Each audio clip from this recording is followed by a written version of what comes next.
UPSC unique, UPSC जैसा कहीं भी किसी भी देश में ऐसा एंट्रेंस एग्ज़ाम गवर्नमेंट सर्विस के लिए नहीं। और मैं इस बात पे इसीलिए बल दे रहा हूँ कि जिन्होंने आज सफलता पाई है, हो सकता है कि उनके मन में हो कि भाई चलिए एग्ज़ाम पास कर दिया, आपने एक बहुत बड़ी जो सफलता जो आपको मिली है और जो जिम्मेदारी इस सफलता के साथ आती है, ये भी एक मैं कहूँगा बहुत यूनिक रिस्पॉन्सिबिलिटी है और आपको इस समय करियर के शुरुआत में ये समझना चाहिए। अब यूपीएससी एक किस्म से एक अग्नि परीक्षा कि जितनी मेहनत होती है, आप देखिए आपने कम से कम साल तो गुजारा होगा। जिनका पहला प्रयास नहीं था उन्होंने साल से ज़्यादा भी किया होगा। और इसकी जो प्रिपरेशन जो है, जितना टाइम लगता है, जो स्केल जो है, कितने लोग जो हैं इस एग्ज़ाम के लिए अपियर होते हैं, और जो आपकी ओर से जो एफर्ट जो है और उसके साथ जो टेंशन जो होता है, ये मैं सचमुच आपको कह सकता हूँ कि दुनिया में ये एक बहुत अनोखा, बहुत ही स्पेशल एक्सपीरियंस। अब ऐसे एक्सपीरियंस के लिए हमें क्या चाहिए? एक तो वो सपोर्ट चाहिए। इसीलिए मैंने कहा कि आज जो बधाई मैं देता हूँ, मैं फैमिली को भी देता हूँ, क्योंकि जो आप लोग बैठे हैं, आपकी सफलता जो है इसके हकदार आपकी फैमिली भी, ये कभी नहीं भूलिए। इसके लिए आत्मविश्वास भी चाहिए, क्योंकि अगर आप सोचेंगे कभी न कभी कोई ये समय ज़रूर हुआ होगा आपके पिछले साल में, 2 साल में, कहीं कुछ शंकाएं, कुछ दुविधाएं, कुछ डाउट कि भाई हो सकता नहीं हो सकता, पेपर कठिन है नहीं है, कहीं ना कहीं तो आपके मन में ऐसी डाउट्स तो होती हैं। और नॉर्मली क्या करते हैं लोग, वो अपने सर्कल में इसकी बात चर्चा करते हैं, अपने दोस्तों के पास जाते हैं, अपने टीचर्स के पास जाते हैं। पर ये जो, क्योंकि चैलेंज, चुनौती जो है इतनी बड़ी है और आपके यहाँ से अपने एक किस्म से पूरा इतना प्रयास, आपके जीवन का 1 या 2 या 3 साल आपने इसको डेडिकेट किया, आपको इसके अलावा जो है अपने फैमिली के अलावा, अपने फ्रेंड्स के अलावा, आपको एक सपोर्ट सिस्टम चाहिए, आपको गाइडेंस चाहिए। और ये गाइडेंस और ये सपोर्ट सिस्टम आपको संकल्प फाउंडेशन देती है। तो इसीलिए आज जब मैं बैठ के मैं देख रहा था कि ऑल इंडिया रैंकिंग लिस्ट में कितने लोग जो हैं संकल्प के सपोर्ट से, संकल्प के माध्यम से सफल रहे हैं, मैं आज संकल्प फाउंडेशन को भी मैं बधाई देना चाहता हूँ कि ये आपका योगदान है गुड गवर्नेंस। क्योंकि गुड गवर्नेंस की हम बात करते हैं, गुड गवर्नेंस के अलग अलग पहल होते हैं, इसमें good people to be part of good governance is very important. And इसमें आप लोगों का जो योगदान जो है उसकी मैं सराहना करता हूँ, उसकी मैं प्रशंसा करता हूँ। अब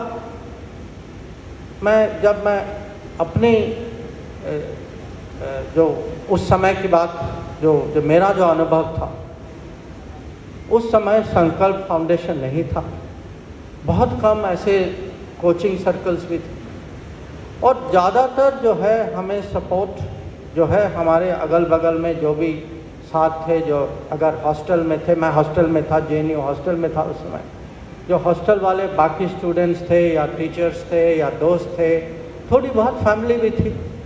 अब मेरा सौभाग्य था कि 1 साल पहले मेरे बड़े भाई जो हैं, ठीक है, बसु के दोस्त हैं, उन्होंने परीक्षा वो सफल हुए, वो आईएएस में उनको उनकी रैंकिंग जो थी कि वो आईएएस में आए।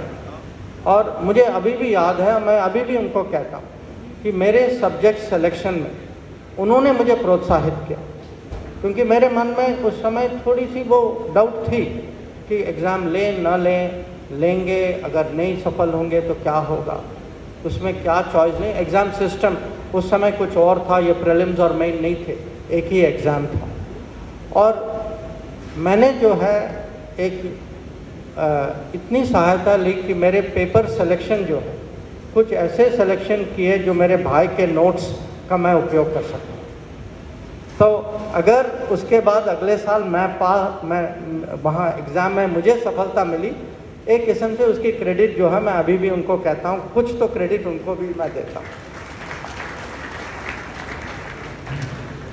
अब एग्ज़ाम के बाद आप सब जानते हैं कि उसके बाद असली चुनौती इंटरव्यू में आती, और इंटरव्यू में जोक्स बताना थोड़ा ख़तरनाक ही होता है। तो उनका मैं मानता हूँ कि वो उनकी किस्मत थी कि फॉरेन सर्विस वाले, क्योंकि हमको सुनने की आदत है, तो उनको अच्छा हुआ कि फॉरेन सर्विस के कोई चेयरमैन मिल गए, कम से कम जोक तो उन्होंने सुना और उसकी प्रशंसा भी की। पर देखिए इंटरव्यू जो है, और अब इंटरव्यू आप लोगों का हो चुका है तो आप भी एक किस्म से उस पर सोच सकते हैं और पुनर्विचार भी कर सकते हैं कि interview is not a function of knowledge. You can be a very smart person, very knowledgeable, you can know your subject very well, but interview में दैट 1, 2, 3 सेंटेंसेस पूरा गड़बड़ कर सकते। Interview is about communication. It is about thinking at that time under pressure, that you know this 15 minutes, 20 minutes, it can make or unmake your life. So, अब जो हो गया उसके बाद बहुत आसान लगता है, but if you imagine that period before you are going in for interview, कितना टेंशन था ना tension.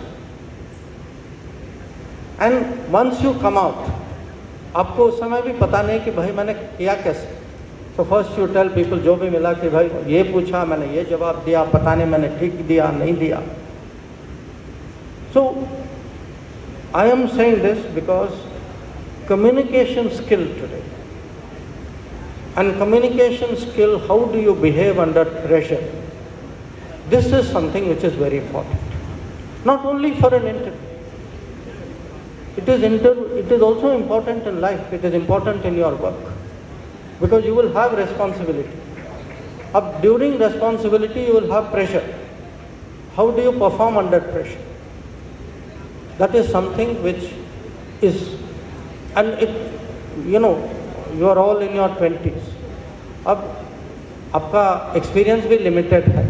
So with the passage of time, with experience, we handle it better. But how you have handled it, how you have done the interview, I think that is something which is really something you should value, something you should reflect on, something you should build upon. अब मैं अपने बारे में थोड़ा सा अनुभव share करता हूँ। मेरा इंटरव्यू जो था वो 21 मार्च 1977 को था। कृष्ण गोपाल जी इस पे जानते होंगे, 21 मार्च 1977, that was the day emergency was revoked.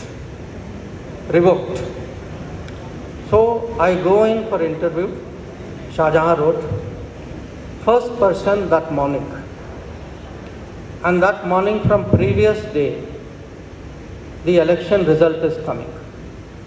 We were up all night watching the election result, सोए नहीं थे, it was showing on our face, and I'm the first person, as the defeat of the emergency rule is coming into the understanding of people, you walk into your interview. In a way, that is what got me through the interview. I was a political science student. So my interview, the first question they asked me, अच्छा आप political science पढ़ते हैं, so please explain to us ये election में हुआ क्या। Now I had 2 takeaways from that experience. One, very senior people, many of them former government servants, senior government servants, कुछ लोग जो हैं सेक्रेटरी रह चुके हैं, important people of political standing, people from different services, intellectuals. They are asking a 22-year-old student, कि भाई समझाओ हमें कि हुआ क्या इस election. Now, that is where I was lucky. It was a subject, because every Indian is interested in politics. If you are in JNU, you are super interested in politics. On top of it, I was a political science student, and we had all taken part in the 77 election campaign. We had all actually gone there and worked for the defeat of emergency in 77. So I forgot I was in the interview. I started giving them gyan, though I was 22. But my two takeaways. One, at that moment my communication skill somehow came together. I was able, because these were all people in a way who were connected, who were quite sympathetic to the government of the day at that time. To explain to the people who are sympathetic to the government of the day, bhai aap logon ko hua kya, without offending them, was actually quite a challenge. And the second thing which I learned that day, that ye Lutyens bubble jo hai na, these people were really shocked. They could not believe that this election result had happened, whereas for us as ordinary students, we could see that there was a wave against emergency. So from that day, I had to carry away from my interview how to communicate under pressure and do it without offending people. How do you persuade? How do you explain? This was one carry away, and the second, which was for me a political carry away, that important people may be living in a bubble and not realizing actually what is happening in the country. And people on the field, because we thought of ourselves, we were students who had done campaigns.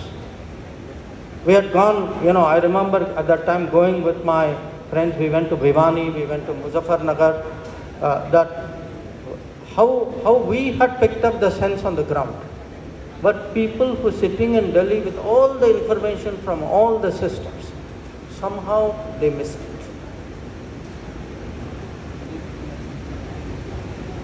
So with that memory, let me come back to all of